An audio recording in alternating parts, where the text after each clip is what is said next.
What would you do if the man who abandoned you for almost 2 decades suddenly showed up on your doorstep, claiming he wanted to make amends?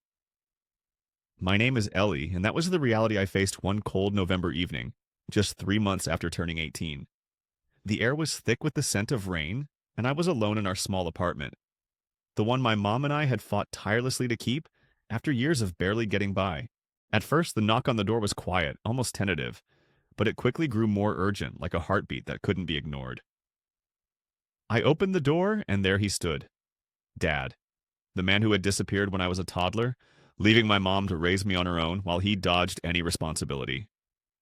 His face was older, etched with years that I hadn't been around to see, but his eyes, sharp and hazel, just like mine, were unmistakable. I stood frozen, my breath catching in my throat as memories I never knew I had began to resurface.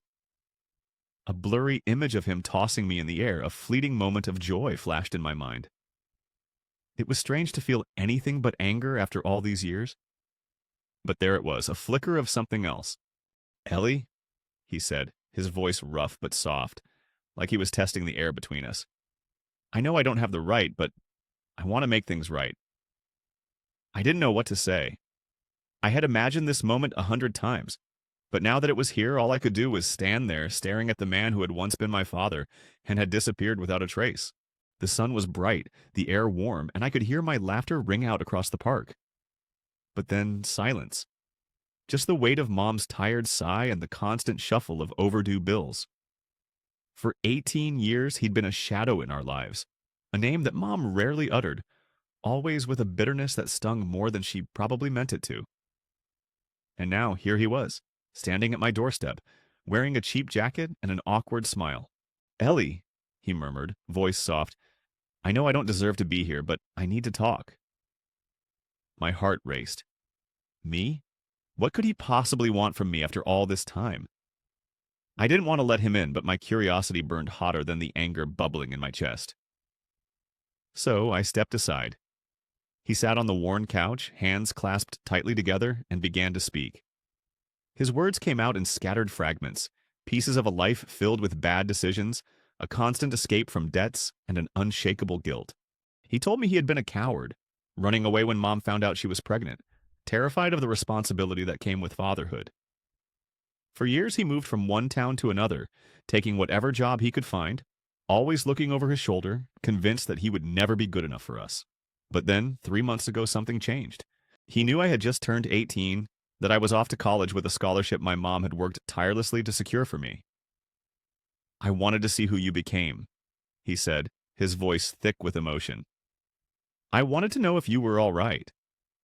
The word "all right" stung deeper than I expected. Was I all right growing up with a mother who barely had time for herself, working endless shifts at a diner? Was I all right when my classmates asked about my father, and I had no response? Was I all right when I found out he wasn't dead but had simply walked away from us, choosing to vanish from my life? I wanted to scream, to let all the anger and hurt flood out of me, to throw every ounce of pain back in his face. But those damn hazel eyes, they held something I never expected. Shame. Not the kind that's worn as a mask to gain sympathy, but the kind that cuts deep, that leaves scars on your soul. I couldn't hold back anymore. "Why now?" I demanded. "Why not when I was 10, lying awake at night listening to my mom argue with bill collectors? Why not when I was 16, teaching myself to drive because she was too tired to even try?" He didn't have an answer. Not really. He kept apologizing, each one heavier than the last, his words tumbling out like a burden he couldn't bear anymore. He said he'd been saving for a long time, hoping to offer me something, a small stack of cash. Enough for a semester's books, he claimed. It was in his jacket pocket, his hand trembling as he pulled it out. I didn't take it. That money felt like blood, as though he was trying to buy forgiveness for the 18 years he'd been absent. We talked for hours, the kind of conversation that rips you open and leaves you exposed. He shared the emptiness of his life, how it had been lonely and rootless, haunted by the family he'd left behind. I spoke about my mom's strength, my dream of studying engineering, the life I had built without him. Somewhere in that mess of words, I realized I wasn't just angry. I was mourning the father I had imagined, the one who had never really existed. This man in front of me wasn't the dad I had hoped for. He was a flawed, broken human being, and maybe, just maybe, he was trying. I wanted to believe that, but there was still so much distance between us. He left without me saying the words, without any promises of forgiveness. Not yet. Forgiveness is a long road, not a destination. It's like a scar that fades with time but never fully disappears. I held the crumpled piece of paper with his number, knowing I would eventually dial it. Not because I owed him anything, but because I needed to know. I needed to understand why he left and, more importantly, why he came back. As the door clicked shut behind him, I remained still in the silence. The reality of his return hung heavy in the air. Mom would be back soon, and I'd have to face her. I couldn't predict her reaction, whether she'd yell, cry, or both. But I was sure of one thing. We had learned to live without him. Whatever came next, we would face it together. In the days that followed, I kept that torn piece of paper in my pocket, its edges worn from my constant handling.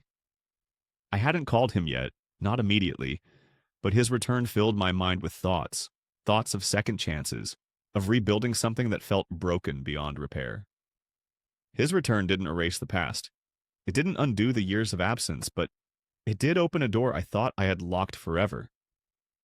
Perhaps that was what stung the most. It wasn't his departure that weighed on me, but the lingering belief that he could still find a way back into my life.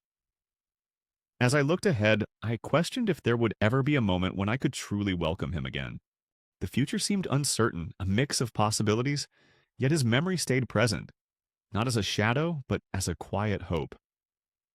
Would I ever reach a point where his place in my story felt right again? Or was it already too late to consider him part of my journey? Each step forward felt like a dance between what had been and what could be, unsure whether I was moving towards something new or pulling pieces from the past.